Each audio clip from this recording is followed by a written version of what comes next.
This is where we turn everything over to you, and we do a Q&A, questions and answers. Is there anything that you ever wanted to know, anything you want to know about the show, anything at all? When are you retiring?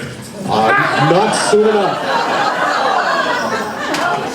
That from the man that has no job. Oh, hey! Gotcha. Yes, sir. Mike, do you write all of those Igor jokes for the morning? I do. I write them, I look up things and get inspiration, and then I run with them. So like I might get like a little one-liner that I found on some website, and then I drill it into the ground and just ask more and more and more, like the hubble thing. Yeah. Do you remember the hubble joke? I found the hubble joke, which was one of my favorites, but then I decided to make it even worse. So it was around Thanksgiving, and I found the hubble joke, and I was like, oh, I can write more of those. Like, what's a turkey's favorite line dance? Wobble, wobble, wobble, wobble. You see what I'm saying? Yeah. It's done. What was that? It was. And then the other one was, what is the turkey? What kind of spaceship? Or no, what is the turkey's favorite satellite? Hubble, hubble, hubble, hubble. Thank you, Austin. I think that's the first time I heard us laugh tonight. Yeah, good job, man. He's like, now that was stupid. I like that one. So yes, I do. I write them, but I also take the inspiration, so to speak. And when we do that, he creates the jokes, but I don't hear them at all. No. Until we go on the air. So we keep everything organic. And if you really want to be impressed, and I'm not trying to toot my own horn, but nobody else does, so I might as well.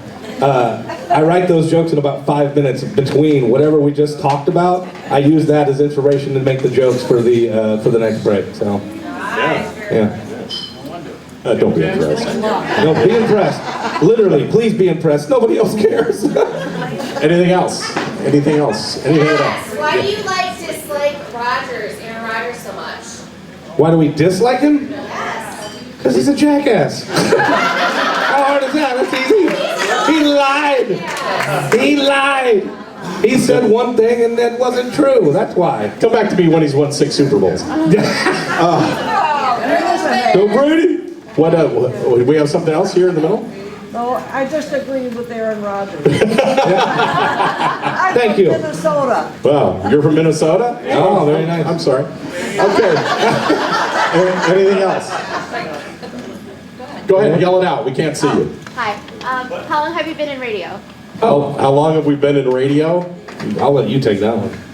It all started at a little radio station in Central Illinois. I started when I was 15, so that's 42 years. What? I didn't even know that. Yeah. Wow, you're old, dude. I am. No, I'm just kidding. I've only been doing radio for literally 11 years. That's Yeah, for as long as he's been with us been at the station. Yeah, I was a performer that traveled around the country, and then I met Eric, and I said, I'd like to do radio, and he goes, well, come on in, son. Let me show you how it's done, sonny. Come on in. And the rest is history. How do you book celebrities? How do we book celebrities? That's a good question. Okay. It's such a convoluted process. It is. But we subscribe to a service, and that service will be contacted by promotional people, PR people, and say that Mike Lee is on tour promoting his Hallmark Channel movie, and we will be sent an email and told that we have the opportunity to interview a person. We then can make the choice of taking that interview or not. And then if we decide to take the interview, then we're assigned a time, we record them, they'll call in, we'll record them and talk to them. So it's plain and simple. Yes, sir. Along the same lines, there are some people that you haven't wanted to take.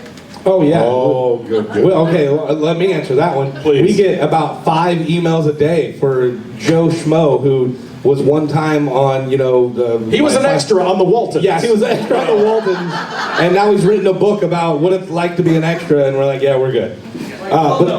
What's that? Like well-knowns that you don't want to. Oh, well-knowns. Well, I will tell you this, we probably never will interview Henry Winkler ever again. Yeah. Henry Winkler was a jerk on the radio. Yeah, he was. He was. He was such a nice guy. Like when we met him in real life, he was really nice. But when you had him on the phone, he just didn't want to talk about anything that we wanted to talk about. He wanted to plug his little children's book and get off the air, which made the interview completely boring, and that's why none of you ever heard it.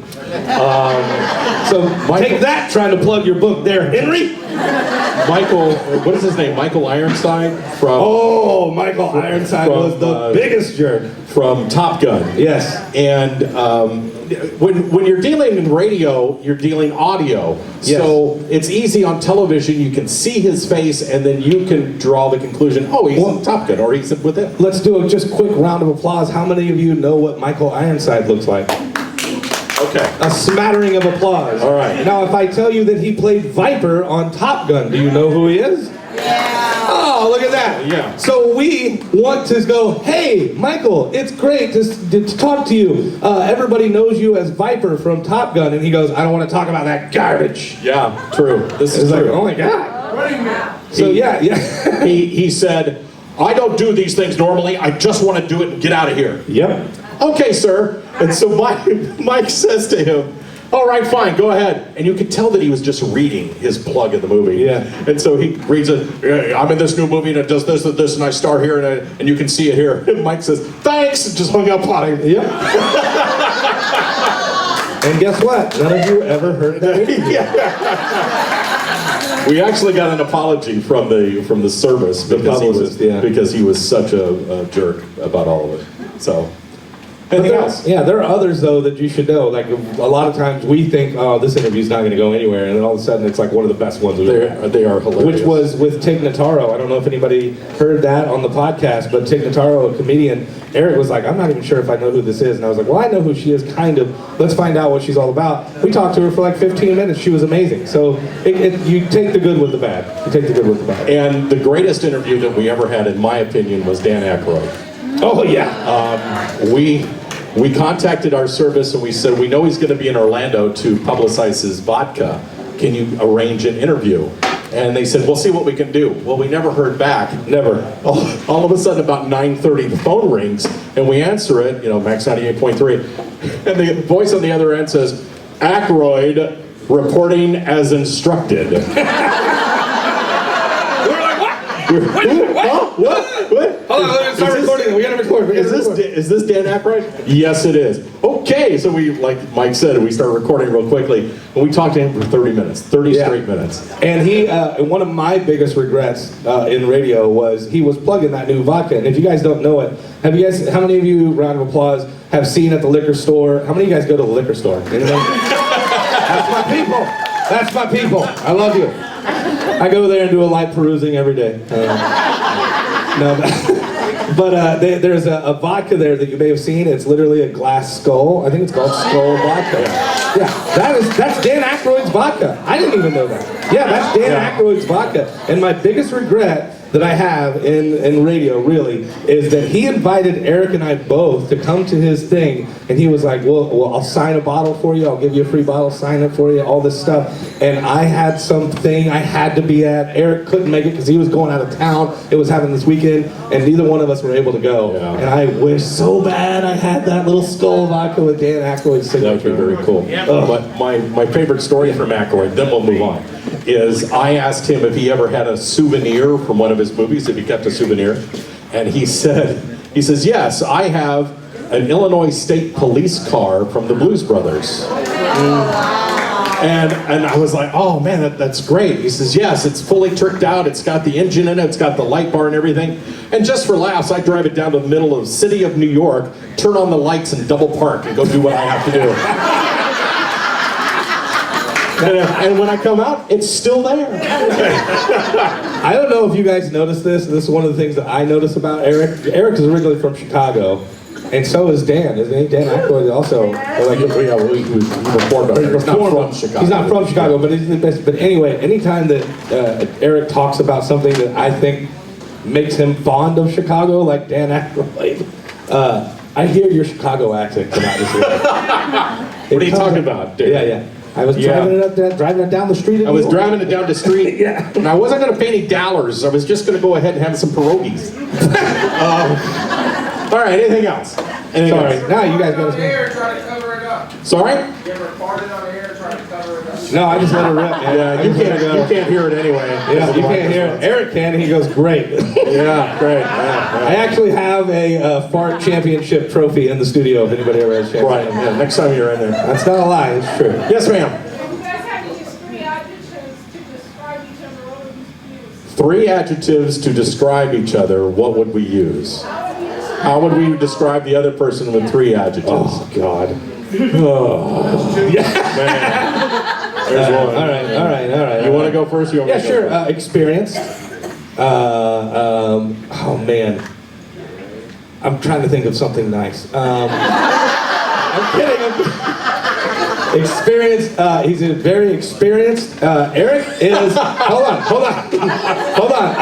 I can't just use an adjective. I know what you're trying to get us to do, but I can't just go, oh, he's red, green, and blue. I don't know. I can't do that. Like, he's experienced. He is. Eric and I have had our differences in the past, but I will tell you this: he's one of the most reliable people that you can ever imagine. If I need something from him and he's able to help me, he will be there no matter what. So, a very reliable person. Yeah.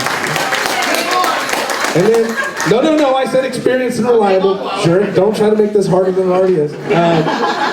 Experienced, reliable, and he's like really big. Hearted, big-hearted. I meant to say big-hearted. Don't touch me. Is HR here? Oh, my turn. Mike is more talented than you realize. He is very crafty, very quick, and I marvel at the things that he can make and do when he focuses. He has the greatest degree of focus I've ever seen in my life, because he can be focused on something in the studio, music can be playing, and there's 2 conversations, and he is gone.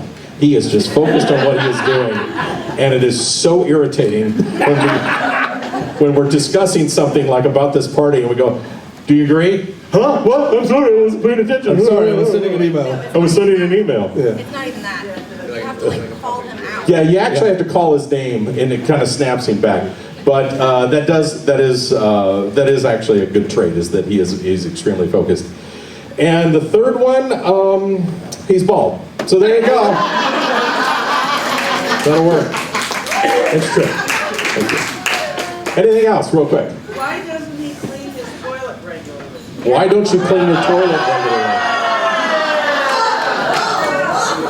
So, my fiance is actually in the room tonight, and she wasn't listening this morning, so thank you for that. I do, kind of, every once in a while. I just, I squirt the thing in there, and then I'm done. That's it. I call it. That's what I do. Yeah. Anybody else who doesn't like I do? Just squirt the stuff in, close the lid, and walk away. Thank you, Austin. 1. I got 1. Anybody else on my team? Nobody else. Any other questions? We can't see you, so you're going to have to yell it. Yeah, just yell it out. Who? What? No? Okay. Were you just trying to volunteer him to say something? What I'm trying to say is, he doesn't. Oh, he doesn't clean the toilet either? Yeah, good man. Good man. No, he doesn't. All right, any other questions, real quick, before we do the grand prize? We got one there. Yes. I want to know if the radio station has a sheriff on the shelf.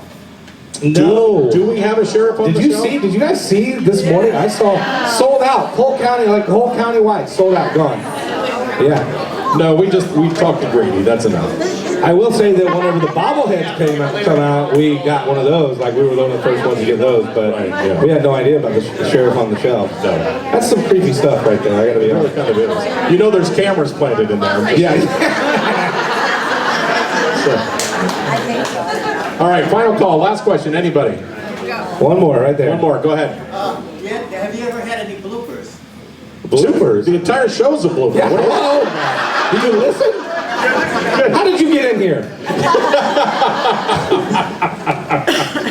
All right, well, thank you very much. We appreciate all the questions. Thank you guys. It's great. Always love talking to you guys. And,